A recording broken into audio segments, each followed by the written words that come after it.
Hello students, welcome back to my YouTube channel growing chemistry. आज के lecture में हम बात करेंगे मोलैलिटी की। So molality which is denoted by small M.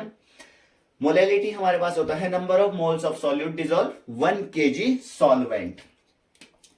तो मोलैलिटी हमारे पास हो गया number of moles of solute dissolve 1 kg solvent, यानी कि जो सॉल्वेंट की मात्रा होगी वो हमारे पास वो 1 kg होनी चाहिए।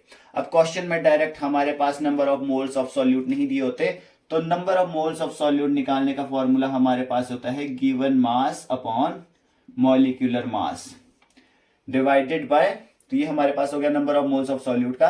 अब 1 kg सॉल्वेंट, जरूरी नहीं है कि हमारे पास 1 kg सॉल्वेंट हो, तो हमारे पास जितना अमाउंट होता है गिवन वॉल्यूम ऑफ सॉल्वेंट, जितना हमारे पास सॉल्वेंट हो।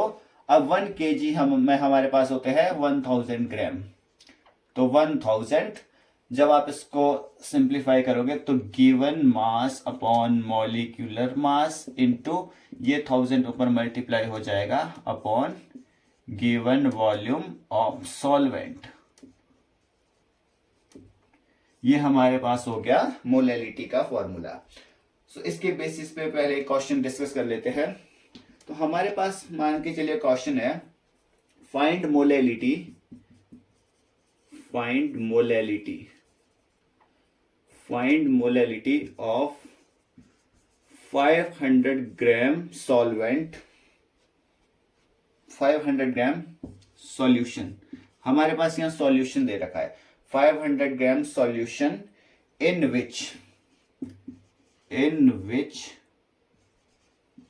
50 gram calcium carbonate is present. तो सबसे पहले क्वेश्चन में हमें देखना होता है कि हमारे पास गिवन क्या है। अब number of moles of solute तो हमें नहीं दिए है, तो यहां से हमें ये तो पता चल गया कि हमें number of moles of solute निकालने पड़ेंगे। तो यह हमारे पास यहाँ पे गिवन मास दे रखा है सॉल्यूट का, जो कि दे रखा है 50 ग्राम, 50 ग्राम हमारे पास है गिवन मास। मॉलिक्यूलर मास हम फॉर्मूले से निकाल सकते हैं। कैल्शियम का मोलर मास 40, कार्बन का 12 प्लस 3 ऑक्सीजन है, एक ऑक्सीजन का 16, तो 3 ऑक्सीजन का 48। इसको प्लस करेंगे 8 2 10, 4 और 1 5, 4 9 और 1 10, तो मॉलिक्यूलर मास हमारे पास हो गया 100।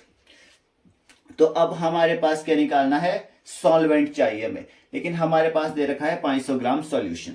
हमें पता है कि जो सॉल्यूशन है वो होता है सॉल्यूट प्लस सॉल्वेंट।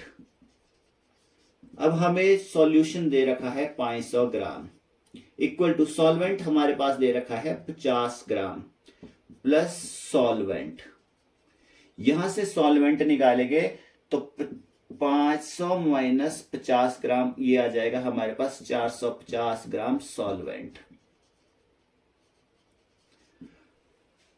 अब हमारे पास नंबर ऑफ मोल्स यहां से निकल जाएंगे, तो जो फॉर्मूला होता है वो होता है गिवन मास अपॉन मोलर मास। गिवन मास हमारे पास है 50 ग्राम डिवाइडेड बाय मोलर मास हमारे पास हो गया 100 इनटू, अब आपके पास 1 kg सॉल्यूशन नहीं दे रखा है, हमारे पास जो सॉल्वेंट की मात्रा है, यहाँ पे सॉल्वेंट की मात्रा हमारे पास आ गई 450 ग्राम, तो 1000 अपॉन 450, ये कट जाएगा, ये यहां पे कट जाएगा, ये 1 यहां पे 2 टाइम्स जाएगा, अब यहां पे 5 से जाएगा 9 20 2 10, तो 10 अपॉन 9 ये हमारे पास आएगा। इसको सिंप्लीफाई करेंगे तो 1.1 हमारे पास इतना आंसर आ जाएगा। अगर हम इसके यूनिट्स की बात करें तो यूनिट्स हमारे पास होगा, अब यहां से मोल्स का यूनिट तो मोल ही होता है, तो मोल, क्योंकि 1 kg सॉल्वेंट ले रहे हैं तो मोल पर केजी, तो आप इसको स्मॉल m से भी लिख सकते हो आंसर को, या आप 1.1 मोल पर केजी लिख सकते हो। कभी कभी क्या होता है कि हमारे पास यहाँ दे रखा है 1 kg सॉल्वेंट। जरूरी नहीं है कि आपके पास सॉल्वेंट हमेशा ग्राम में दिया हो या किलोग्राम में दिया हो सकता है आपको यहाँ पे जो सॉल्यूशन दिया हुआ हो वो आपके पास ml में हो।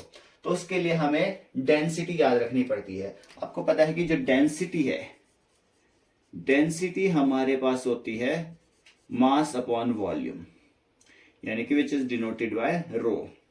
तो डेंसिटी हमारे पास होती है मास अपॉन वॉल्यूम।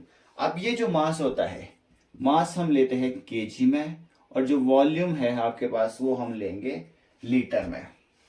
हो सकता है आपके पास जैसे वाटर दे रखा हो, वाटर 500 ml दे रखा हो, H2O दे रखा हो और आपको दे रखा हो 500 ml। तो आपको वहां पे क्वेश्चन में गिवन होगा वाटर की डेंसिटी आपको दे रखी होगी। मान के चलिए वाटर की डेंसिटी आपको दे रखी है 1 ग्राम पर सीसी। तो ये जो सीसी होता है हमारे पास, ये होता है सेंटीमीटर क्यूब। इसको आप, ये सीसी को आप सेंटीमीटर क्यूब भी लिख सकते हो या ml भी लिख सकते हो। ये तीनों चीजें एक बराबर होती है। तो इसके बेसिस पे एक क्वेश्चन देखेंगे हम।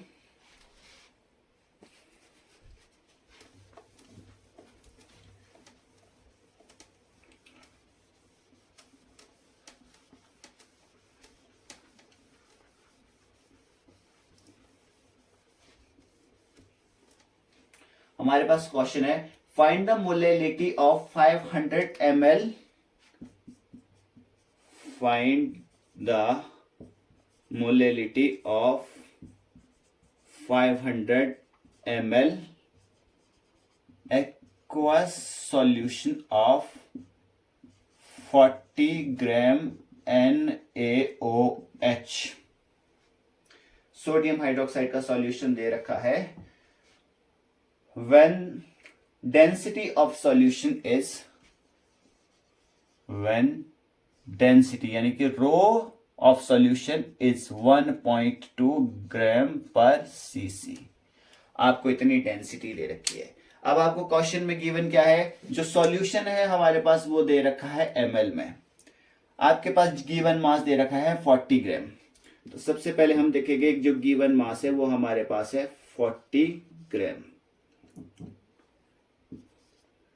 मोलर मास यहां से निकाल सकते हैं, सोडियम का 23, ऑक्सीजन का 16, हाइड्रोजन का 1, 6 4 10, 2 4, तो 40 ही हमारे पास मोलर मास यहां से आ गया।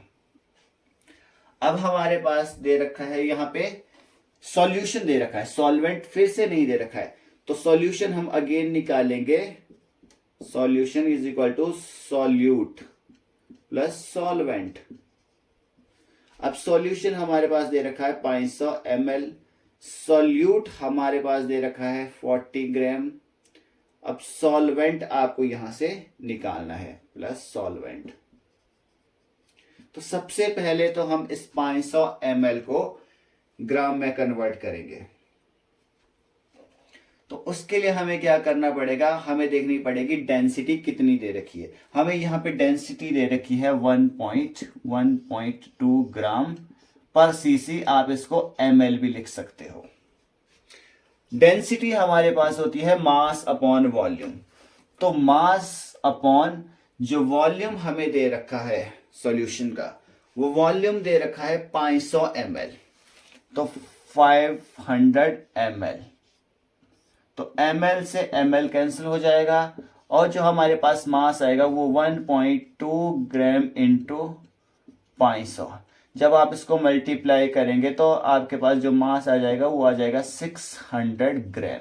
500 को जब आप 1.2 से गुना कर दोगे तो आपके पास 600 ग्राम आ जाएगा। तो जो हमारे पास जब हमने सॉल्यूशन को कन्वर्ट किया तो ये हमारे पास आ गया 600 ग्राम। 600 ग्राम माइनस 40 ग्राम, आपके पास बच जाता है 560 ग्राम। ये हमारे पास बच गया सॉल्वेंट। तो अब हम फॉर्मूला लगाएंगे। गिवन मास हमारे पास है 40, मोलैलिटी का जो फॉर्मूला है, गिवन मास हमारे पास आ गया 40 डिवाइडेड बाय मोलर मास हमारे पास आ गया 40 into 1000 divided by given volume of solvent कितना आया हमारे पास सॉल्वेंट 560, तो ये कैंसिल हो गया। अब ये जाएगा आपके 2 टाइम्स जाएगा, यहाँ पे 50, 2 2 जा 4, 1 कैरी, 8 2 जा 16, 14, 25, तो 25/14 जब हम इसको अप्रोक्सीमेट सॉल्व करेंगे तो 1.74 m या मोल पर केजी हमारे पास इतना आंसर आता है। तो ये तो हुआ हमारे पास मोलैलिटी का टॉपिक।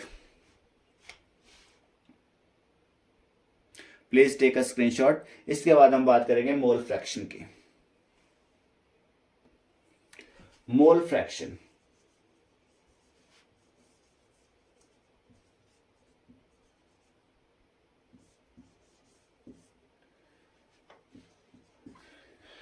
आपको यहां पर एक बात याद रखनी है, स्टार बना के अपने नोट्स में डाल दो। Mole fraction of solution is always equal to 1। Mole fraction of solution is always equal to 1। यानी कि सॉल्यूशन, किसी भी सॉल्यूशन का जो मोल फ्रैक्शन होगा वो हमेशा ही 1 के इक्वल होगा। अब आपको पता है जो सॉल्यूशन होता है, सॉल्यूशन हमारे पास होता है सॉल्यूट प्लस सॉल्वेंट। अब सॉल्यूशन का जो मोल फ्रैक्शन होगा वो हमेशा ही 1 होगा। तो सॉल्यूट यानी कि मोल fraction of solute plus mole fraction of solvent, यहां से हम इसको निकाल सकते हैं। वहीं अगर आपको मोल फ्रैक्शन निकालना है सॉल्वेंट का, तो मोल फ्रैक्शन ऑफ सॉल्वेंट ये कैसे निकलेगा, 1 minus mole fraction of solute.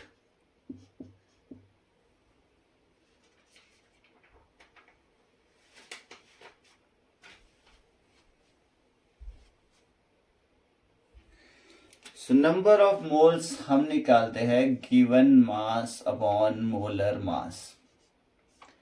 मान के चलिए आपको नंबर ऑफ मोल्स निकालने हैं सॉल्यूट के, या मोल फ्रैक्शन निकालना है आपको सॉल्यूट का।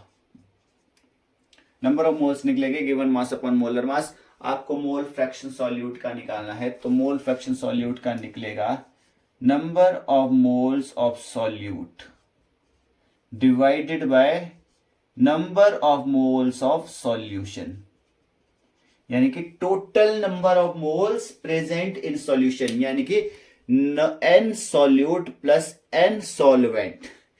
इससे आपके पास मोल फ्रैक्शन निकल जाएगा आपके पास सॉल्यूट का। सिमिलरली अगर आपने सॉल्वेंट का निकालना है तो आपके पास, अगर आपको सॉल्वेंट का मोल फ्रैक्शन निकालना है तो आप निकाल सकते हो n solvent upon n solution. इससे आप निकाल सकते हो।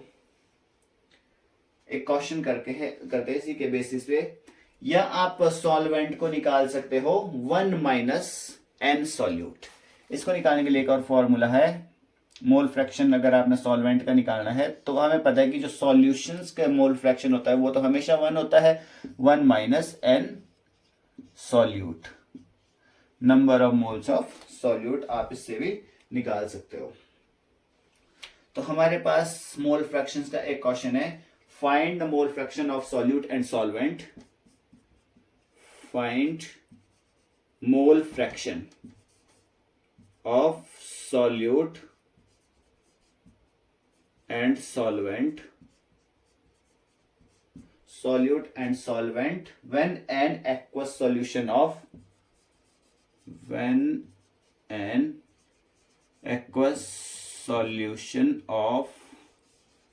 40 gram NaOH सोडियम हाइड्रोक्साइड का सॉल्यूशन है, and 180 gram H2O are mixed together and 180 gram of H2O are mixed together।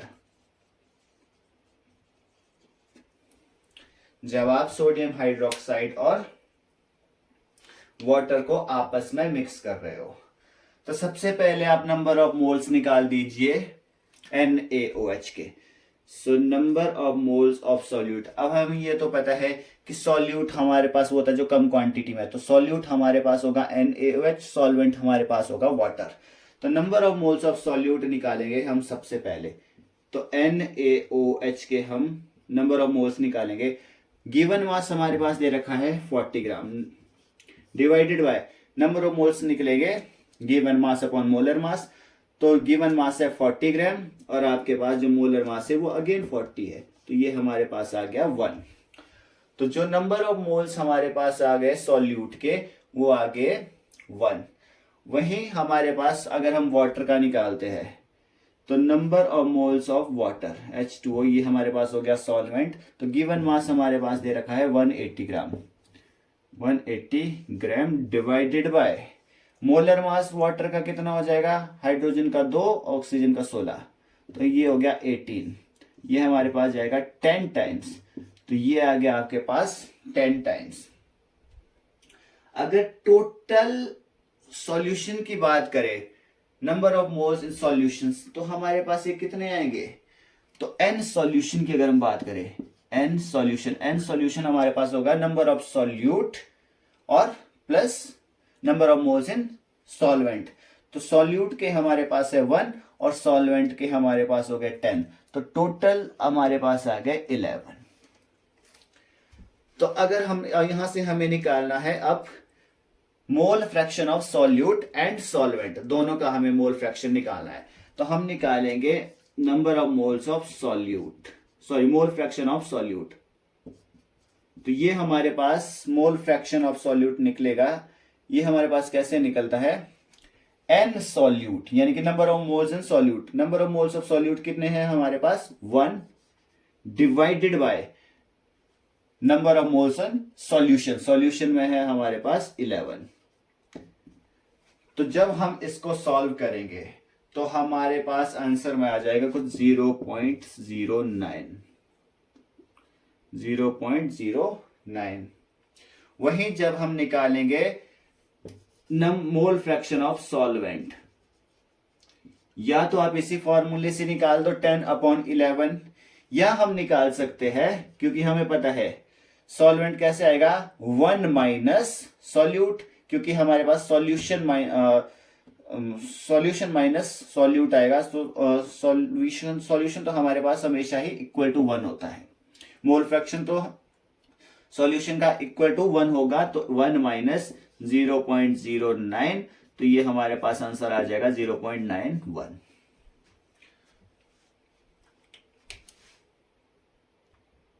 आज के लेक्चर में बस इतना ही। वीडियो अच्छा लगे तो वीडियो को कीजिए लाइक एंड शेयर, चैनल को कीजिए सब्सक्राइब। अगले लेक्चर में हम बात करेंगे नॉर्मेलिटी की। आज के लिए बस इतना ही।